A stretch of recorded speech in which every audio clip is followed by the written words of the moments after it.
Join me while we make simmer pot potpourri. First, start your oven to 175 or warm.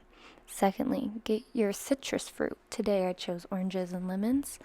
You'll want to make sure to cut them into 1/4 to 1/8 slices, kind of as so. I cut about 2 lemons and 3 oranges. You'll definitely want a bigger ratio of oranges compared to lemons, depending on your preference of smells.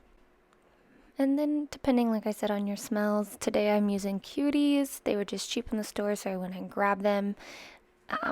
You can also use blood oranges, regular oranges. Just be sure to cut them the same as the lemons, 1/4 to 1/8 quarter of an inch. Laying them all out, just checking them out. Here's how they look.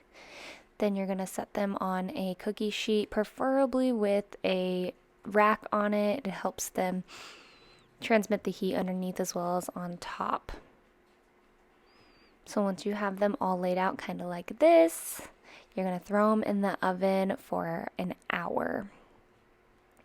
And then after an hour, you'll take them out of the oven and flip them. You'll do this once every hour until 3 hours, and then you'll do it every 30 minutes until they start looking like this. This one's a lemon. It's got a little brown on it, maybe even a little green.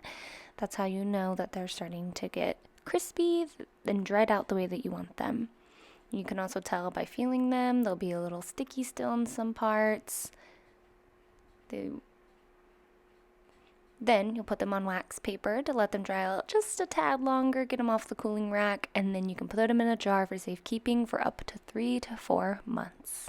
To create the simmer pots, you're going to grab a jar. I got this one from Dollar Tree because it's cheap. I love to add cinnamon sticks into my jars. It gives it a nice smell of Christmas and fall. I also added some star anise. It smells a little bit like black licorice, actually what black licorice is made out of. It's a good contrast.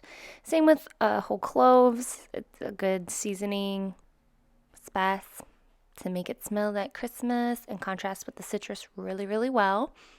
Add a couple bay leaves, especially for good fortune and prosperity. And then you add in all of those dried out oranges and lemons that you did.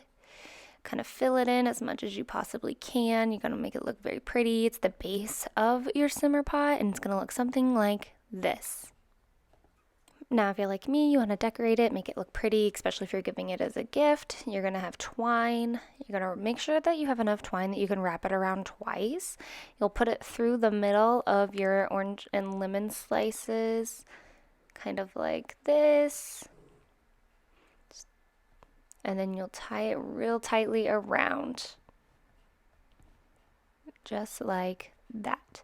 So it looks like a pretty bow, some medallions kind of hanging from it. Make sure you cut off the excess twine, and boom, it looks like this. Beautiful. You can even add a tag to it if you'd like. I also made some with pine. I just pulled off of a pine tree out back. Gorgeous, ready for Christmas. Now that you're ready to use your potpourri, find your favorite pot. I found this one on Amazon, Masterclass cookware. You're going to add about 4 cups of water to start. You'll grab your potpourri. You can either place it in one by one, if you would like it strategically, or you can just dump it all in. You're going to start off by putting it to medium-high heat and let it get to a boil, and then you're going to stir it up a little bit and turn it back down to 1 or low.